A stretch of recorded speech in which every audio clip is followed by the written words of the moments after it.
it was just like, just so scary because I just seen him laying in the road, like bleeding everywhere. And then 2 weeks into his hospital stay, he went into a coma, and I remember like walking into the ICU, and I just thought for sure he was gonna die.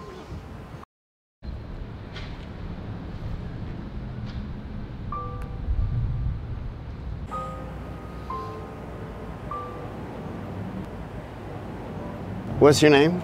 Gina Wallach. Gina? Yeah. Nice to meet you, Gina. I'm Frank. Nice to meet you. Just wait for this damn train.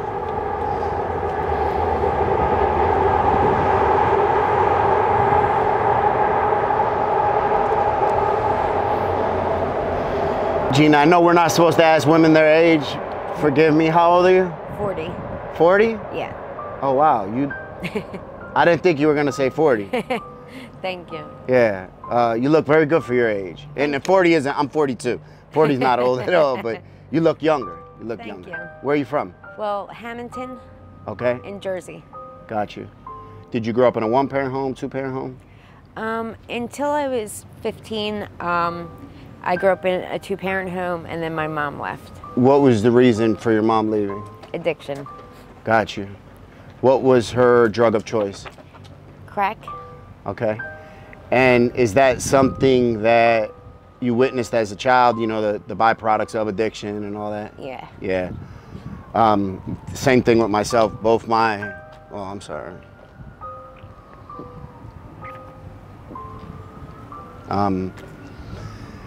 Same thing myself. Both my parents were, you know, they got high, shot dope. Everybody in my family did, literally. My uncles, my aunts. I thought it was normal. I thought all that stuff, seeing people nod out and all that shit was normal stuff. I thought it happened in everybody's house. What are you feeling right now that's getting you a little emotional? Just thinking about my mom. Yeah. Is she still living? No, she's passed. She died of an overdose 2 years ago. Wow, I'm sorry to hear that. What did she overdose from? Heroin. Excuse me? Heroin?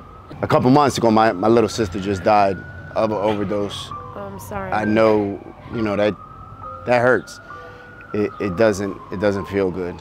Were you guys close? We're pretty close, but she kind of kept herself away from us for last, I don't know, decade and a half.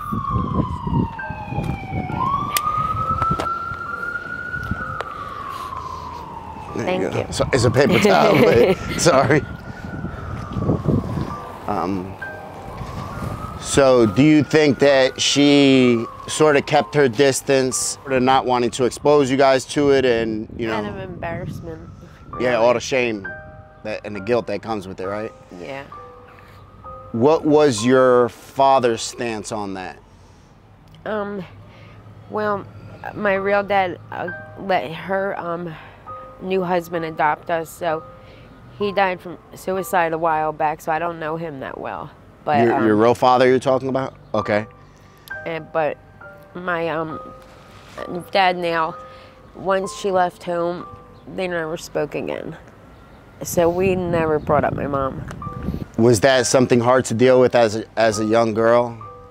Yeah.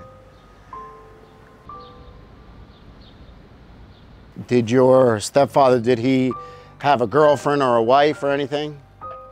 He had many girlfriends in the beginning, and then he ended up getting married. But again, when I was probably only 21.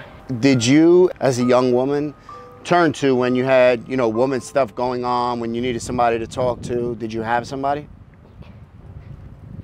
Not really. No. So I have 4 daughters. I know very well that a mother is very essential in a young girl's life. And if not a mother, then some type of strong woman, positive woman that could be there to help. I think raising a young girl into a woman is way different than a man, you know, a boy Right. to a man. There's so much more stuff that a woman has to be aware of, right? Yeah. Did you graduate from high school? Yeah. If I was to go back and ask your best friend in 9th or 10th grade who you were, what would they say? I was kind of just like a social butterfly, you know, friends with everybody and there for them. Yeah. I can sort of see that. I can sort of see like you seem like you have a good uplifted spirit about yourself. Thank you. Yep. When did drugs come into the picture? Probably 21, I was working at a restaurant and the owner's son would give me Percocets every day. And I didn't even smoke weed nor cigarettes, so after a couple months of taking them every day, he's like, well, I don't have any more, so now you're gonna start feeling sick. And what do you mean when you start feeling sick? I was just so blindsided. Yep. And then I would just start buying oxys. And then when you couldn't get oxys anymore, somebody said I was sick and I had to go to work, and they said, well, you could just spend $10 instead of spending $50 for one pill. You can get $10 for one bag. So that just uprooted that, and I ended up getting on the methadone clinic when I got pregnant with my first daughter. Mm-hmm. And then I tapered off methadone and got on Suboxone, and that sustained me for a while until I wasn't on anything. How long after you first started heroin did you end up going into the methadone clinic? Oh, 6 months, because I found that I was pregnant. Okay, so you wanted to get clean after you were pregnant? Okay. Yeah. And how was that being on methadone? It was easy. I liked it. Did you at all find yourself being dependent on the methadone, you know, like a replacement? Yeah. Yeah. Okay. You know, you're just taking one thing and substituting it, you know, Yep. just so you can try to sustain normally. How long have you been here in Kensington? Me and my boyfriend, but he's from Jersey as well. December, we moved to South Philly and was staying with family. Mm-hmm. And then after a month or so of that, we, you know, traded that to stay with his friend in Kensington. And, you know, heads butted. So we were staying on the streets, but in June he was shot, and he was in the hospital for like probably a month and a half, but I went back to Jersey. It was too hard staying out here myself. So, Who was shot, your boyfriend? Yeah. Okay. Right now, I go back and forth from Jersey. I come up here to cop every day, and when he sees me, I feel bad going back home, but since he won't go. Were you there when he got shot?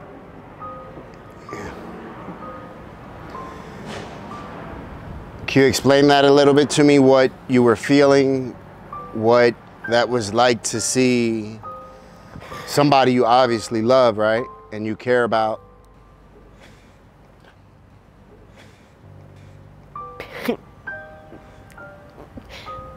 It was just like, just so scary, because I just seen him laying in the road, like bleeding everywhere.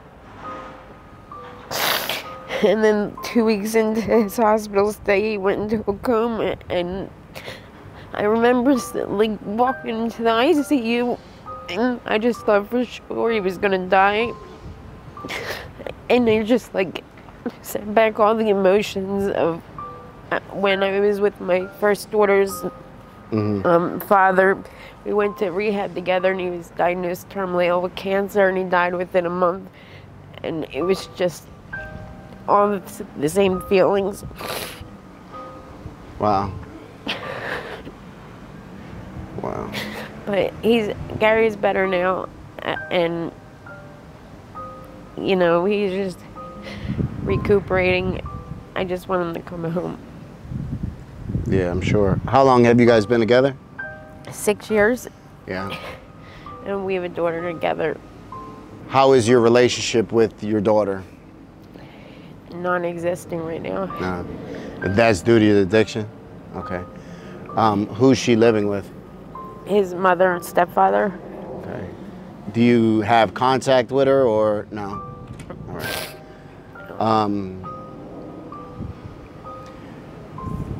Is that hard knowing that, and I already know the answer, but I'm sure that's hard knowing that you don't have that relationship that I could see you want, and it's sort of like what you experienced, right? Exactly. I feel like I'm just slowly, like, you know, morphing into my mom, and that's the scary part. Yeah. What's your worst fear? Dying without being able to fix this. Yeah.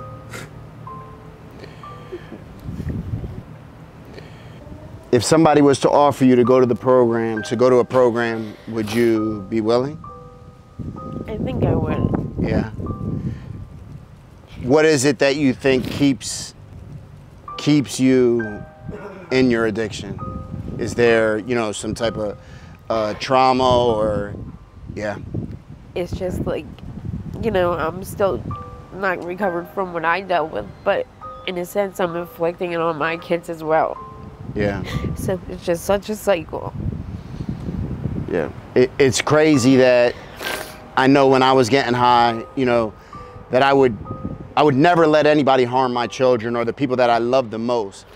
But I was doing exactly what I would like kill somebody else if they were to dare do that to my family or my loved ones, my wife, my children. And I was like, man, but I'm sort of doing this. You know, exactly. like I might not be physically hurting them, but I know I'm emotionally hurting them, right? It's like the definition of insanity is doing the same thing, expecting different results. Exactly. And here I am, I must be insane. How would you explain or describe Kensington to somebody who's never been here? Everybody's, you know, much like myself, they have really good hearts, and, you know, they're the friendliest people, but it's kind of like everybody's given up on them, you know? Yeah. Do you feel like a lot of us here that we've given up on ourselves also? Yeah. What do you think about harm reduction places? Do you think there is a such thing as harm reduction now with the stuff that's, you know, it's not heroin. I think back when there was heroin, you could sort of have harm reduction. Right. Now with the xylazine and the fentanyl and everything else, I don't really see as there's no such thing as harm reduction. I agree with you about that. Yeah, that we're sort of like, we're saving an overdose maybe, but then your legs and your arms are falling apart. Falling off. Yeah. And they kind of just snuck the xylazine in without telling us, and we're assuming that we're consuming, you know, just fentanyl or heroin. But, you know, when people are losing limbs and they have just these wounds that are just, you know, gaping holes. Yeah. It's terrible. Crazy, right? It's scary. It's crazy. Do you have any questions for me? No? No. I thank you for talking to me. Thank you. I truly thank you. I could see that it was difficult for you. I also think that sometimes that's good for us. You know, like we self-medicate and we run from our pain and all the stuff that, you know, makes us vulnerable. And I think it's good every once in a while to feel that, just to remind us we're human. We have feelings. We're allowed to feel like that. They're valid, you know. I agree with you. Yeah. Thank you. Yeah, no problem. Can I give you a hug, please? Yeah. Thank you. Thank you. I hope that you decide to get the fuck out of here. You know what I mean? You both. Yeah, I could see that this ain't where you want to be, you know. Thank you. Yep. Thank you.